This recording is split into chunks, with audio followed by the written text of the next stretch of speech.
وہ لوگوں کو ہنسا رہے تھے. اللہ کے نبی صلی اللہ علیہ وسلم نے ان کے پیٹ پر ایک لکڑی سے ہلکا سا اشارہ کیا اور مارا اور ان کو متنبہ کرنے کے لیے، کیونکہ اللہ کے نبی صلی اللہ علیہ وسلم نے فرمایا تھا لو تعلمون ما اعلم لضحكتم قليلا ولبكيتم كثيرا. میں جو جانتا ہوں اگر تمہیں معلوم ہو جائے تو تم ہنسنا کم کر دو اور بہت زیادہ رونے لگو، کیونکہ آپ کے سامنے اللہ رب العزت نے قبر کے مناظر کو بھی پیش کیا تھا، آپ کے سامنے حشر کے مناظر بھی تھے، آپ کے سامنے دوزخ کے مناظر بھی تھے. اس لیے حضور اکرم صلی اللہ علیہ وسلم اکثر فکر مند رہا کرتے ہیں. غفلت والی زندگی جب ہوتی ہے تو آدمی جو چاہتا ہے کرتا ہے، کوئی پرواہ نہیں ہوتی. لیکن جو شخص ایک عظیم مقصد کو سامنے رکھتا ہے تو پھر میرے بھائیوں اس کو اپنے مقصد کے علاوہ کسی اور چیز کی خبر بھی نہیں رہتی. آپ دیکھ لیجئے، آپ میں سے بہت سے تاجر ہوں گے، جب ان کی تجارت کا سیزن آتا ہے تو وہ اپنے سیزن میں کیسے مگن ہوتے ہیں اور کیسے مشغول ہوتے ہیں. کوئی کہہ رہا ہے فلاں کی جگہ کی خبر لے لو، فلاں جگہ کی خبر لے لو. نہیں صاحب، ابھی ہمارے پاس ٹائم نہیں ہے، ہمارا تو یہ سیزن ہے،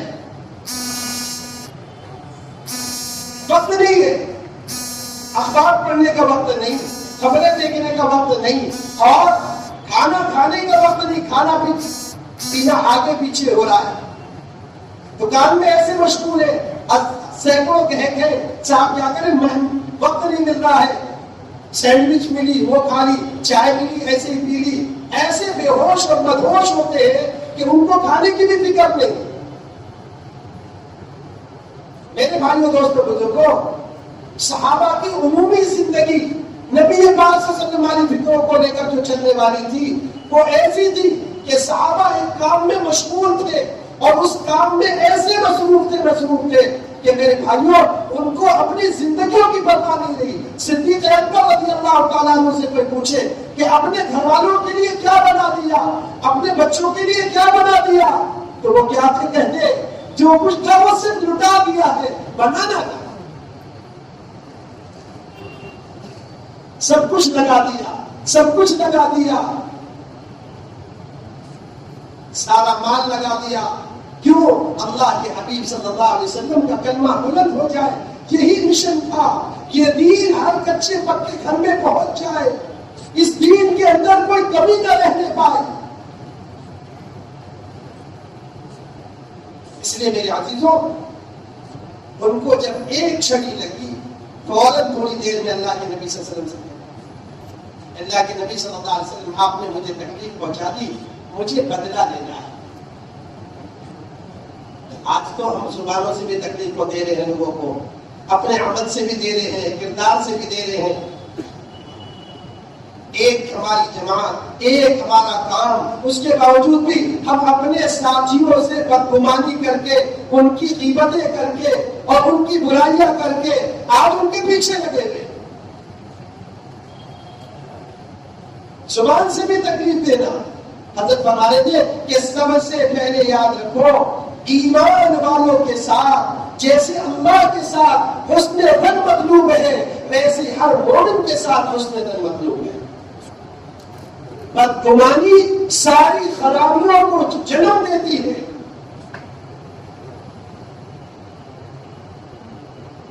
ہر ایک سے بدگمان ہے، اپنے ساتھیوں سے بدگمان، ذمہ داروں سے بدگمان. کیا بات ہے بھائی، کیا بات ہو گئی؟ نہیں، وہ صاحب ان کی فکر ایسی ہے، آپ نے کیا ان کے دل کو چیر کے دیکھا ہے؟ بہت اہم بات فرمائی اس بات. قرآن میں تھے سارے، پورا ملک موجود تھا. حضرت نے سب سے بہت اہم بات فرمائی، وہ یہ فرمائی کہ جیسے اللہ کے ساتھ حسن ظن مطلوب ہے، ویسے ہی ہر ساتھی ہر ایمان والے کے ساتھ اچھا گمان رکھنا ہر ایک سے مطلوب ہے، اس لیے کہ بدگمانی کی وجہ سے میرے بھائیوں تجسس پیدا ہوتا ہے۔ صاحب یہ کیوں کر رہے، یہ صاحب مشورے میں کیوں نہیں آئے؟ یقیناً ان کے دل میں کچھ بات ہے، انہوں نے الگ جماعت بنائی ہوئی ہے، یہ صاحب حلقے میں کیوں نہیں بیٹھ رہے ہیں؟ یقیناً ان کے دل میں کوئی بات ہے۔ ارے بھائی ہم کو کیا ہو گیا ہے؟ ہم تجسس کیوں کر رہے ہیں؟ اسی لیے قرآن نے ترتیب دی، وَلَا تَجَسَّسُوا وَلَا يَغْتَبْ بَعْضُكُمْ بَعْضًا أَيُحِبُّ أَحَدُكُمْ أَن يَأْكُلَ لَحْمَ أَخِيهِ مَيْتًا فَكَرِهْتُمُوهُ۔ دعوت کے اہم اصول میں سے ایک اصول ہے، جب تک کہ ہمارا کسی اپنے بھائیوں کے ساتھ اچھا گمان نہیں ہوگا تو یاد رکھو ایک دوسرے کی ٹوہ میں پڑ جائیں گے، اور ٹوہ میں پڑنے کا نتیجہ یہ ہوگا پھر یا تو الزام لگائیں گے یا غیبت میں مبتلا۔ اور یہ وہ دونوں چیزیں ایسی ہیں جس کو قرآن صراحتاً منع کر رہا ہے، صراحتاً منع کر رہا ہے۔ بلکہ حضور اکرم صلی اللہ علیہ وسلم نے یہاں تک فرما دیا الغیبۃ اشد من الزنا، کہ غیبت کرنا زنا کرنے سے بھی زیادہ بڑا گناہ ہے۔ اور ہم ایک حلقے کے ہیں، ایک شہر کے ہیں، ایک دعوت کے ساتھی ہیں، اور ایک دوسرے کی غیبت میں لگے ہوئے اللہ سب کی عبادت کرتے ہیں۔ بڑا خطرناک مرض ہے میرے عزیز۔ اور یہ بات کیوں ہوتی ہے؟ یہ بات کیوں پیدا ہوتی ہے؟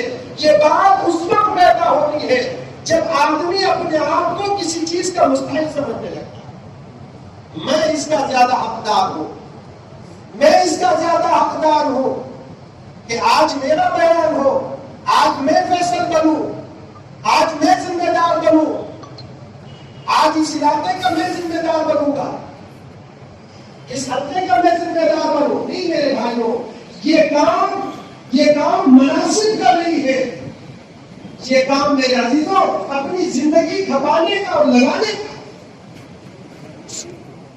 اسی لیے حضرت نے بڑی عجیب بات فرمائی، چند باتیں بہت اہم کہنا چاہیے۔ فرمایا میرے عزیزوں، کرامت اور حیثیت سے ہدایت نہیں ملا کرتی ہے، کرامت اور حیثیت سے ہدایت نہیں ملا کرتی ہے۔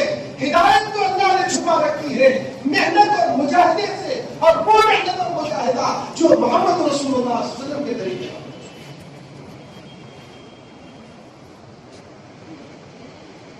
ہم بڑی حیثیت والے ہیں، ہم بڑے علم والے ہیں، علم کے غرور نے ہی تو شیطان کو کہاں سے کہاں پہنچایا ہے۔ اسی لیے حضرت نے فرمایا کہ بعض وقت یہ غرور اور تکبر انسان کو بہت سے خیر کے کاموں سے محروم کر دیتا ہے۔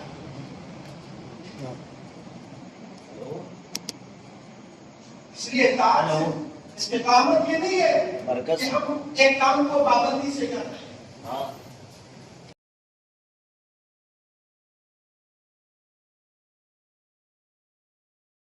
ایمان لائے ہیں حضرت نبی پاک صلی اللہ علیہ وسلم کے پاس، اور کیا کہہ رہے؟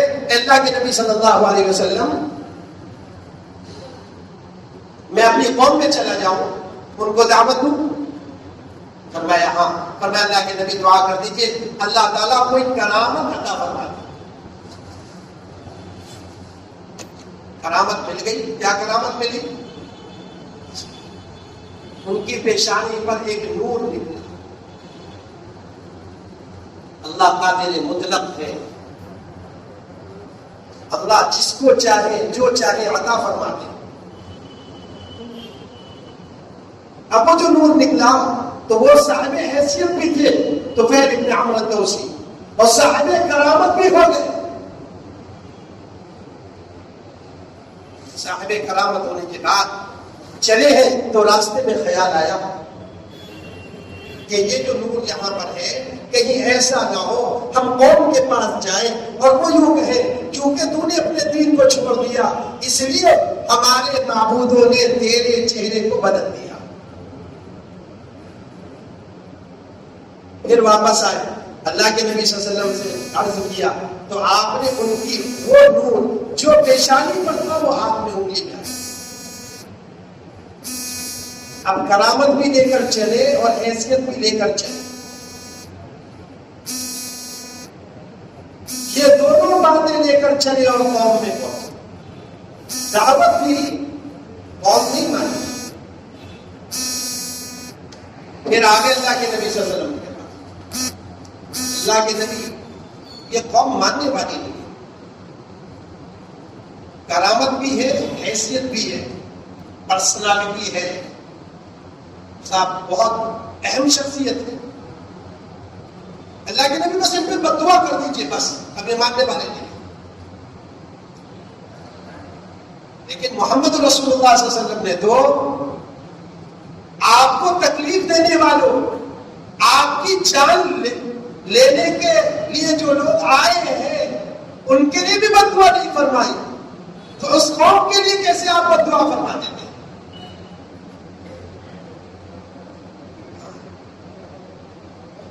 بلکہ آپ صلی اللہ علیہ وسلم نے تو بہت سے ان لوگوں کو جو آپ کے دشمن بن کر آئے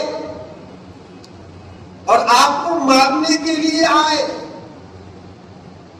اور آپ ان کو کیا کر رہے ہیں؟ خوشخبری سناتے ہیں. خوشخبری سناتے ہیں. ارے ایک وقت آئے گا جب تمہارے ہاتھوں میں کسرا کے کنگن ہوں گے. اور وہ کہا کس لیے آئے ہیں؟ حضور کو مارنے کے لیے آئے ہیں, حضور کو پکڑنے کے لیے آئے ہیں. ارے آپ کو اللہ کے نبی مارنے کے لیے آئے ہیں, وہ پکڑنے کے لیے آئے ہیں, 100 فوٹ کی لالچ میں آئے ہیں. اور آپ صلی اللہ علیہ وسلم ان کو خوشخبری سنا رہے ہیں. اور آقا جو بات کہہ دیتے تھے وہ اللہ نے محقق دکھا دی. تو آپ کیسے بددعا کر سکتے تھے؟ آپ نے ہاتھ اٹھایا, اللہم اہدی دوسا, اللہم اہدی دوسا. اللہ قبیلے دوس کو ہدایت عطا فرما دی. کہا جاؤ جا کر محنت کرو. اب حیثیت پہلے ختم ہو گئی, کرامت بھی باقی نہیں رہی. اب گئے محنت کرنے. نبی نے جس طرز پر بتایا اب جب محنت کی ہے تو 80 گھرانے قبیلے دوس کے ایمان لے آئے اور ان کو لے کر محنت کے بعد 1 سال کی اللہ کے نبی صلی اللہ علیہ وسلم کے پاس پہنچے. اللہ کے نبی یہ ہے. اس لیے میرے بھائیوں ہم کسی علاقے میں جائیں اور وہاں پر کام وجود میں نہیں آ رہا ہے یا وہاں کے لوگ بات سن نہیں رہے ہیں تو اپنے اندر تلاش کریں. ہم ہو سکتا ہے کمی ہمارے اندر ہو, ہماری دعوت میں کمی ہو. حضرت مولانا یوسف صاحب رحمۃ اللہ علیہ دوسروں کی غلطیوں کو اپنے اوپر اوڑھ لیتے تھے. ایک صاحب تشریف لائے, آپ نے ان کو دعوت دی, انہوں نے بات کو سمجھا نہیں. حضرت مولانا فرمانے لگے کہ بھائی غلطی ان کی نہیں ہے, میں سمجھا نہیں سکا, مجھے سمجھانا نہیں آیا. اور ہم کیا کہتے ہیں صاحب فلاں علاقے میں ہمارا حلقہ 10 سال سے ہے, کیا کریں حضرت اب تبدیل کیجئے. 1 سال ہو گیا, 2 سال ہو گئے, وہاں پر تو لوگ مانتے نہیں, ہٹ دھرمی والے لوگ ہیں. ہٹ دھرمی والے لوگ یاد رکھو میرے عزیزوں, اجتماعی دعوت سے نہیں انفرادی دعوت کے ذریعے سے بڑے سے بڑا ہٹ دھرم بھی انشاءاللہ ہدایت پر آ جائے گا. ہمارے دن حکم ابن کیسان کے اوپر حضرت نبی پاک صلی اللہ علیہ وسلم نے جو محنت کی وہ انفرادی دعوت کے ذریعے سے, اور اتنی محنت کی کہ عمر ابن الخطاب رضی اللہ تعالیٰ عنہ دیکھ کر کہنے لگے اللہ کے نبی یہ دشمن ماننے کا نہیں ہے، دعنی اضرب عنقہ، میرے محبوب کی بات نہیں مانتا، مجھے اجازت دیجیے بس اس کا کام تمام کر دو۔ اللہ کے نبی نے فرمایا، حضرت عمر فرماتے ہیں آپ دعوت دیتے رہے، یہ ہے انفرادی دعوت۔ اس لیے فرما رہے تھے کہ دیکھو اللہ کی نصرت غیبیہ کے اتارنے کے لیے، اللہ کی غیبی نصرتوں کو اتارنے کے لیے سب سے زیادہ اہم چیز جو ہے وہ انفرادی دعوت ہے۔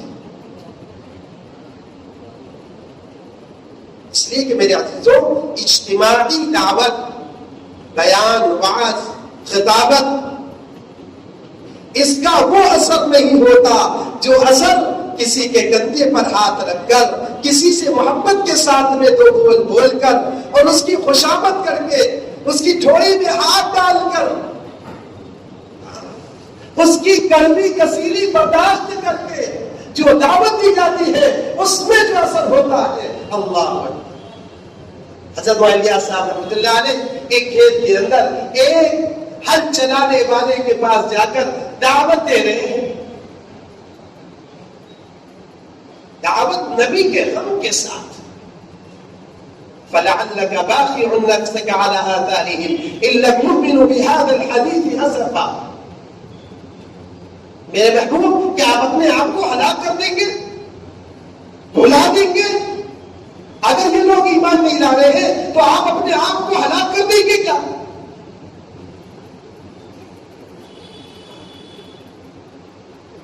اتنی غم تھا نبی پاک صلی اللہ علیہ وسلم۔ ایک آدمی حضرت معاویہ صاحب رحمۃ اللہ علیہ اس کی خوشامد کرنے لگے، اس کو دعوت دینے لگے۔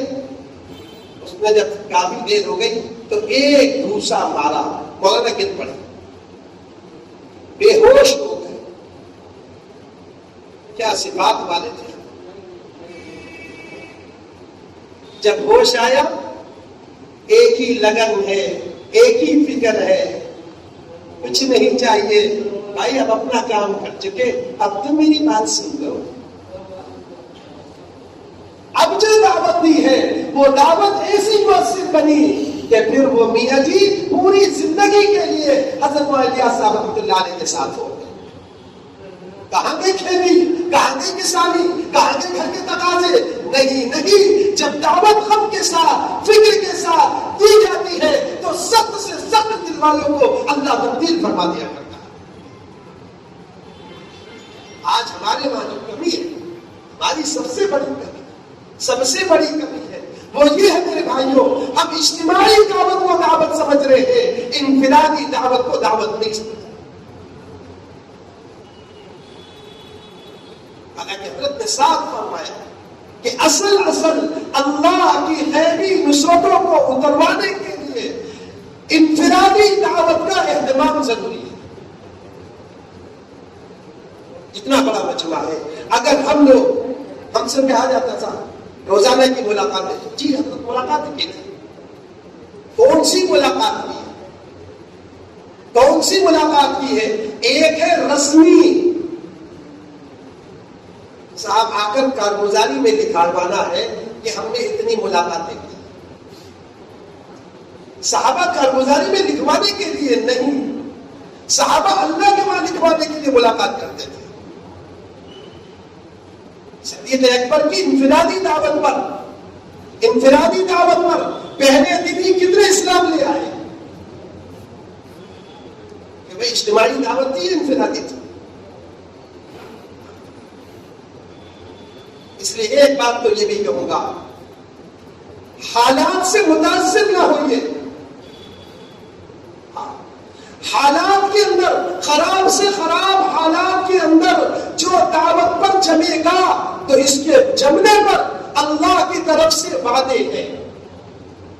جی، ان تنصروا اللہ ینصرکم، تم اللہ کے دین کا کام کرو گے، اللہ کے دین کی مدد کرو گے، اللہ کی مدد کا آنا یقینی ہے۔ بگڑے سے بگڑے حالات کے اندر تبدیلی لانا چاہتے ہیں تو میرے عزیزوں دوستوں بزرگوں، یہ تبدیلی اسی طرز پر آئے گی جس طرز پر جناب محمد رسول اللہ صلی اللہ علیہ وسلم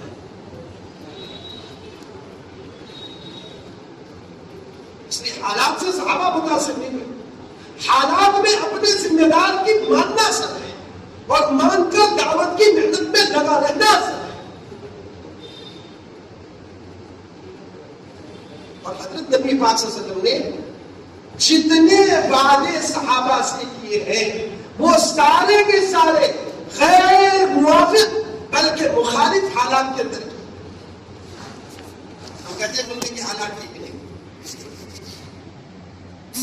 اس لیے صاحب نمازیں بھی چھوڑ، خطرہ ہے، سنتیں چھوڑ دو، خطرہ ہے، داڑھی نہ رکھو. کیسی احمق بننے کی باتیں ہیں. پورے مخالف ماحول میں جب صحابہ جمے ہیں، ایسا جمے کہ وہاں پر اللہ کا نام لینا مشکل، اللہ کے کلمے کو بلند کرنا مشکل. صدیق اکبر اس مخالف ماحول میں جا کر مکہ مکرمہ کے اندر اللہ کی بڑائی کے بول بول رہے. جتنے بول بولے ہیں اتنا ایمان کمی ہوتا چلا گیا. آج ہم نے سنتوں کو خود چھوڑا. اس لیے قانون اس وقت بنائے جاتے ہیں جب ہم نبی کے طریقے کو اور نبی کے حکم کو چھوڑتے ہیں تو ہی قانون بنائے جائیں گے. خدا کی قسم اگر سارے ملک کے مسلمان نبی کی سنتوں کو ویسے تھامنے کا ارادہ کر لے اور ویسے عمل میں لے آئے جیسے صحابہ لائے تھے، تو اگر سرداروں کے لیے